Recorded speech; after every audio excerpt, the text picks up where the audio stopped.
Hello dear students. इससे पिछले lecture में हमने डाइईन जो थी कॉन्जुगेटेड डाइईन के बारे में हमने पढ़ा था कि उनमें जो वुडवर्थ फिशर रूल की सहायता से लैम्डा मैक्स की वैल्यू कैसे ज्ञात की जाती है। हमने वहाँ पर काफ़ी सारे सिस्टम्स के बारे में बात की थी। कॉन्जुगेटेड सिस्टम कैसा सिस्टम होता है, होमोएनुलर सिस्टम, हेट्रोएनुलर सिस्टम कैसे सिस्टम थे।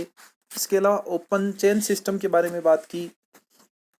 वहाँ हमने कुछ इंक्रीमेंट्स के बारे में बात की थी कि इंक्रीमेंट्स का किस प्रकार से इस पर इफेक्ट पड़ता है। तो आज की इस क्लास में हम अल्फा बीटा अनसेचुरेटेड कार्बोनिल जो कंपाउंड हैं उनके लिए लैम्डा मैक्स की वैल्यू कैसे ज्ञात की जाती है वो देखेंगे। तो सबसे पहले हम बात करें कि वुडवर्थ और फिशर ने कुछ इंपिरिकल रूल्स फ्रेम आउट किए थे किसके लिए, एब्जॉर्प्शन मैक्सिमम डिटरमाइन करने के लिए alpha beta unsaturated carbonyl compounds में। हालांकि इन रूल्स को कुछ समय बाद में स्कॉट नामक साइंटिस्ट के द्वारा मॉडिफाई किए गए थे। तो सबसे पहले हम देखें कि alpha beta unsaturated carbonyl compound जो हैं उनकी स्ट्रक्चर की बात करें तो C double bond C single bond COX है।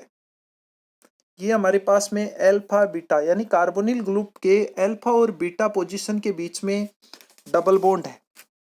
तो कार्बोनिल ग्रुप से जो सीधा जुड़ा हुआ कार्बन है वो और उसके नेक्स्ट जो कार्बन है वो दोनों ही एक तरीके से क्या है, sp2 हाइब्रिड है और दोनों एक दूसरे से एक पाई बॉन्ड की सहायता से भी जुड़े हुए हैं। अब यहाँ हमारे पास में X जो है वो एल्किल ग्रुप भी हो सकता है, उसके अलावा वो हाइड्रोजन भी हो सकता है, उसके अलावा OH ग्रुप भी हो सकता है, OR ग्रुप भी हो सकता है। तो उन केस में हम सबसे पहले ये देखेंगे कि बेस वैल्यू क्या रहेगी उनके लिए।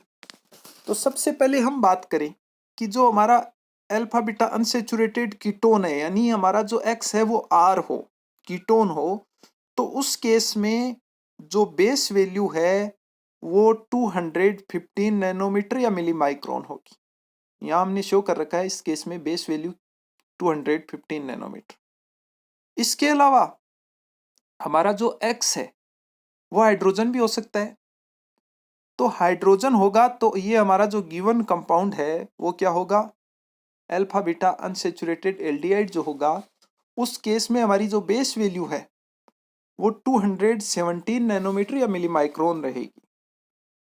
थर्ड कंडीशन ये हो सकती है कि X है वो OH या OR ग्रुप हो, यानी हमारे पास में जो गिवन कंपाउंड है वो alpha beta unsaturated carboxylic acid हो या एस्टर हो। तो उस केस में जो बेस वैल्यू की हम बात करेंगे वो 193 नैनोमीटर रहेगी। अब बात करें कि हम जैसे हमने कहा अल्फा बीटा अनसेचुरेटेड जो हमारे पास, देखिए आप हमने यहाँ इंक्रीमेंट्स में 5th पॉइंट पे लिखा है base value for cyclopentenone system is equal to 202 nanometre. यानी जो हमारे पास में डबल बॉन्ड है वो और कार्बोनिक ग्रुप हैं वो हमारे एक 5 मेंबर्ड रिंग का पार्ट हो। किसका पार्ट हो, 5 मेंबर्ड रिंग का पार्ट हो, या यूं कह सकते हैं कि साइक्लोपेंटेनॉन सिस्टम हो हमारा। Then for such an alpha beta unsaturated carbonyl group या unsaturated ketone the base value is equal to 202 nanometres. इस केस में बेस वैल्यू 202 नैनोमीटर रहेगी। और इस तरह का जो कंपाउंड होगा, जो सच कंपाउंड होगा, उसके लिए एप्सिलॉन मैक्स की वैल्यू की हम बात करें तो एप्सिलॉन मैक्स की वैल्यू जनरली अबव 10,000 होती है। कितनी होती है, अबव 10,000 होती है। अब हम यहाँ कुछ इंक्रीमेंट्स के बारे में बात करेंगे कि हमारा given compound alpha beta unsaturated carbonyl compound है और उसमें उसके अलावा कोई सब्स्टिट्यूएंट हो या फिर डबल बॉन्ड एक्सटेंडिंग कॉन्जुगेशन हो या इसके अलावा सिस्टम होमोएनुलर हो, तो उस केस में हम जो बेस वैल्यू है उसमें और कितना ऐड करेंगे कि फाइनली हमें लैम्डा मैक्स की वैल्यू फाइंड आउट हो जाए। तो देखिए सबसे पहले बात करें एल्किल सब्स्टिट्यूएंट या रिंग रेजिड्यू की। हमारा सिस्टम इमेजिन कैसा है, साइक्लिक सिस्टम है या एसाइक्लिक सिस्टम है। अब उसमें जो एल्किल सब्स्टिट्यूएंट या रिंग रेजिड्यू है वो अल्फा पोजीशन पे भी हो सकते हैं, बीटा पोजीशन पे भी हो सकते हैं और गामा या हायर पोजीशन पे भी हो सकते हैं। गामा, डेल्टा और हायर पोजीशन के लिए वैल्यू सेम रहेगी। कुछ केस में हालांकि ये चेंज होती है, लेकिन एल्किल सब्स्टिट्यूएंट या रिंग रेजिड्यू के केस में ये सेम रहेगी। तो अगर हमारा एल्किल सब्स्टिट्यूएंट या रिंग रेजिड्यू है वो अल्फा पोजीशन पे है तो हमें बेस वैल्यू में कितना ऐड करना है, 10 नैनोमीटर ऐड करना। अगर ये बीटा पोजीशन पे है तो उस केस में हमें 12 नैनोमीटर ऐड करना है, और गामा या हायर पोजीशन पर है तो उस केस में हमें 18 ऐड करना है। नेक्स्ट हम बात करें होमोएनुलर डाई-इन सिस्टम की। अगर हमारा गिवन सिस्टम है उसमें बेस वैल्यू के बाद में हम देखें कि हमारा सिस्टम होमोएनुलर डाई-इन भी है तो उस केस में हमें बेस वैल्यू में 39 नैनोमीटर और ऐड करना है।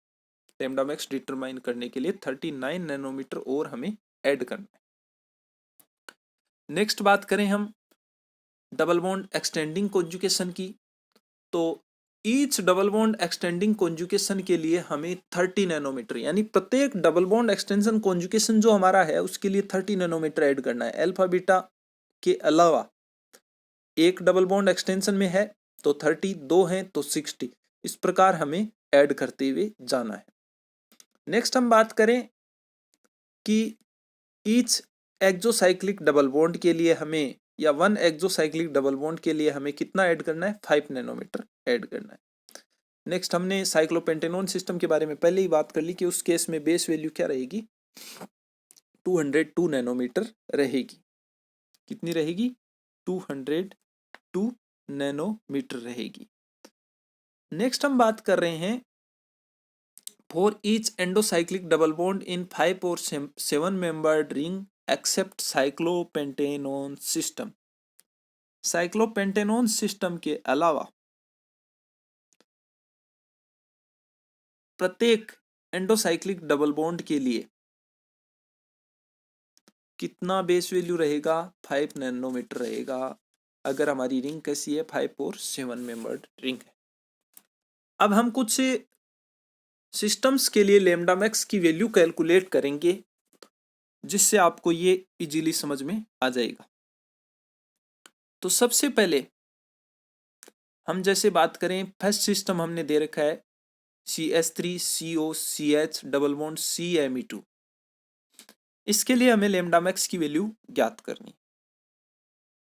तो ये एक तरीके से हमारा अल्फा बीटा अनसेचुरेटेड क्या है, कार्बोनिल कंपाउंड है और कीटोन है।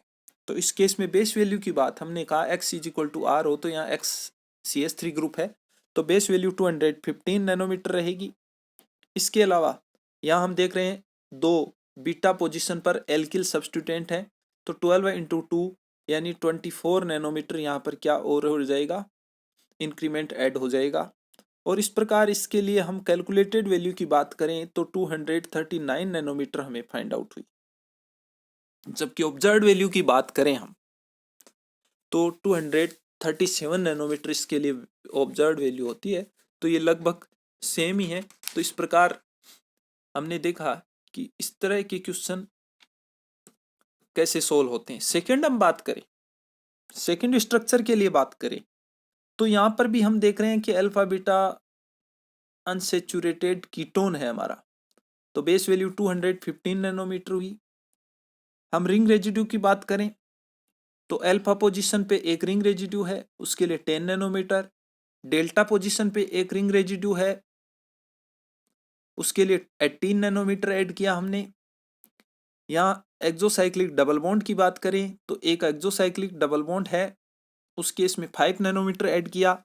होमोएनुलर डाइईन हमारा सिस्टम है तो 39 और ऐड किया। और इसके अलावा सबसे इंपॉर्टेंट बात यह है डबल बॉन्ड एक्सटेंशन कॉन्जुगेशन भी है 1 तो 30 नैनोमीटर और ऐड किया। तो ये सब वैल्यू हमने जब जोड़ी तो हमें वैल्यू आई 317 नैनोमीटर, जो कि ऑब्जर्व्ड वैल्यू 319 नैनोमीटर के लगभग इक्वल है। तो इस प्रकार जो वुडवर्थ फीचर रूल है वो हमें लगभग सही सही रिजल्ट देता है। थर्ड सिस्टम की बात करें तो हमारा third system alpha beta unsaturated cyclopentanone system है। कैसा सिस्टम है? Alpha beta unsaturated cyclopentanone system है, और इसके लिए हमने बात की है कि बेस वैल्यू 202 नैनोमीटर रहेगी। इंपॉर्टेंट बात है, बेस वैल्यू 202 नैनोमीटर रहेगी। यहाँ बीटा पोजीशन पर एक एल्किल सब्स्टिट्यूएंट है, ध्यान रखना एल्किल सब्स्टिट्यूएंट है, उस केस में 12 नैनोमीटर और ऐड हो जाएगा। एक्सोसाइक्लिक डबल बॉन्ड है 5 नैनोमीटर ऐड किया। 1 डबल बॉन्ड एक्सटेंशन कॉन्जुगेशन है, 30 नैनोमीटर ऐड किया।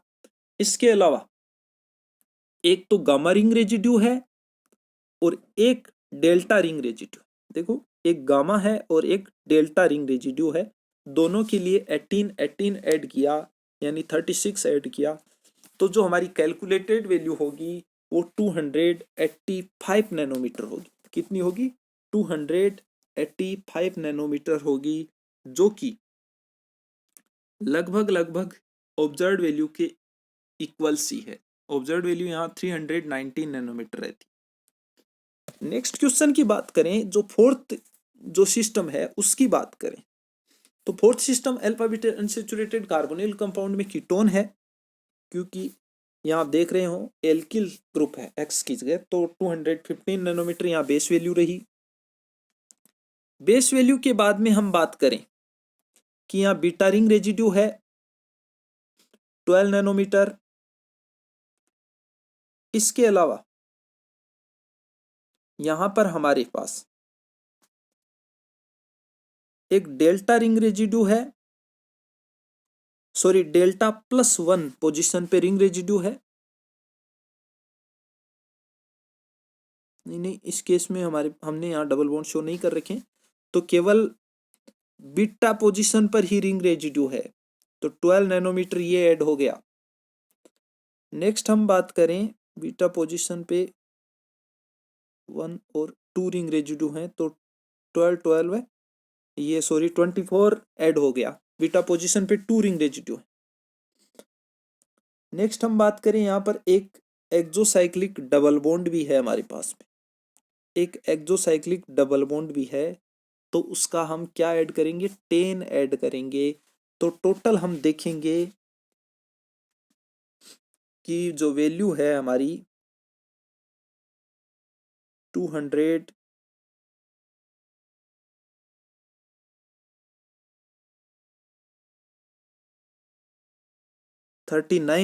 नैनोमीटर के इक्वल रहेगी।